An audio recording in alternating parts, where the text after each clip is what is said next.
विस्थापन अभिक्रिया क्या होता है?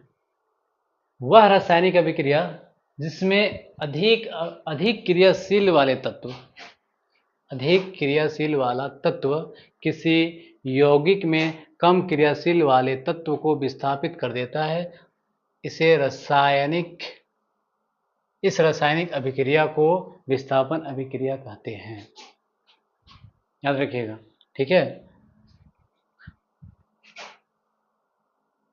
वह रासायनिक अभिक्रिया जिसमें अधिक क्रियाशील वाला तत्व किसी यौगिक में कम क्रियाशील वाले तत्व को विस्थापित कर देता है, इस रासायनिक अभिक्रिया को विस्थापन अभिक्रिया कहते हैं। समझिएगा बात को।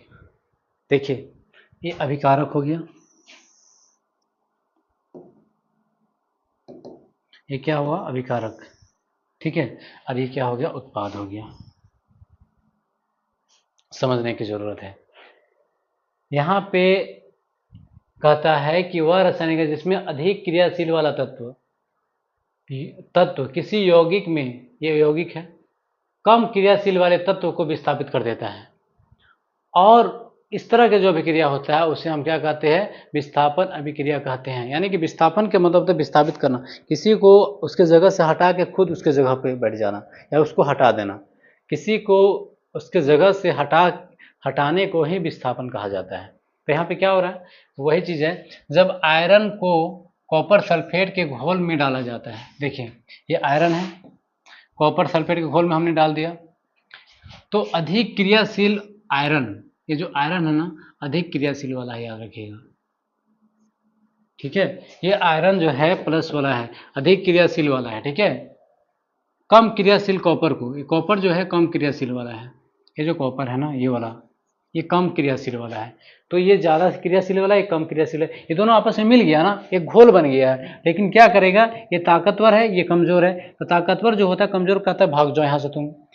ताकतवर जो है कमजोर को भगा देता है, ठीक है। और जिससे आयरन सल्फेट और कॉपर सल्फाइड करता है, और वो जो इसको भगाएगा इसके साथ मिल जाएगा। क्यों? क्योंकि ये कमजोर है। ध्यान रखिएगा, ये है कमजोर, अरे क्या है? ताकतवर है। ताकतवर कहने का मतलब है अधिक क्रियाशील वाला है, ये कमजोर है। अरे ये थोड़ा मान के चलिए इसका लायक होगा, लायक होगा, मैं लायक लिख रहा हूँ, मतलब ये भी ताकतवर होगा। तो ये और ये दोनों एक साथ मिलेंगे, क्योंकि जो ताकतवर होता है अपने साथ उसी को रखता है जो उसके लायक हो, जो उसको पसंद हो, ठीक है।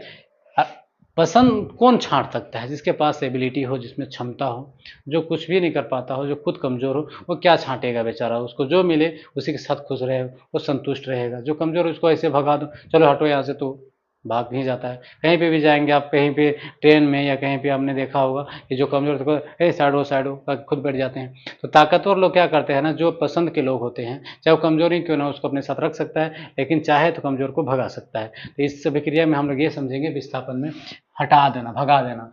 तो वह रासायनिक अभिक्रिया जिसमें एक ताकतवर जो होगा, यानी कि अधिक क्रियाशील वाला, जो ज़्यादा काम करने वाला होगा, वो कम क्रियाशील वाले तत्व को उसके जगह से विस्थापित करके खुद उसके जगह पे आ जाएगा, उसे कहेंगे हम विस्थापन अभिक्रिया। तो ये हो रहा है, आयरन जो है ना वो ताकतवर है, ज़्यादा क्रियाशील वाला है, ठीक है। वो कॉपर के साथ आ जाए, कॉपर को हटा के खुद उसके जगह में आ जाएगा, ठीक है। तो देखिए, समझिए बात को, ठीक है। क्या समझना है? ये जो आयरन है अधिक क्रियाशील वाला है, अरे कॉपर है कम क्रियाशील वाला, तो डेफिनेटली है कि ये जब आपस में मिलेंगे इसको भगा देगा और खुद इसके साथ आ जाएगा, ठीक है। तो यही जो आयरन है, देखिए यहाँ आया और इसको साथ में ले आया और इसको कहा भाग जाओ तुम यहाँ से, भागो कह रहा है इसको, भाग जाओ, ठीक है। इसका मतलब जो अधिक क्रियाशील वाला तत्व होगा वो क्या करेगा? कम क्रियाशील वाले तत्व को विस्थापित कर देगा, और इसी अभिक्रिया को विस्थापन कहते हैं, क्योंकि इस अभिक्रिया में विस्थापित हो रहा है, ठीक है। समझ में आ गया होगा। अब हम ये देखेंगे कि क्या ये जो समीकरण है संतुलित है या नहीं है। अगर संतुलित है तो ठीक है, नहीं है तो करेंगे। आयरन एक है, यहाँ भी एक है, कॉपर एक है, कॉपर एक है, सल्फर एक है, सल्फर एक, ऑक्सीजन 4 है, पूरी तरह संतुलित है, कोई कष्ट करने की जरूरत नहीं है। तो आपको विस्थापन अभिक्रिया समझ में आ गया होगा, ठीक है। अब चलते हैं, आगे बढ़ते हैं। यहाँ पे क्या है, एक उदाहरण और देख लीजिए, विस्थापन अभिक्रिया का है।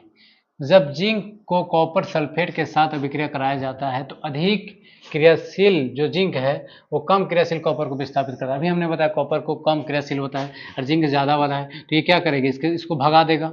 बिल्कुल भगेगा, भागो। कमजोर लोग ऐसे भी भगा ही देते हैं बड़े लोग।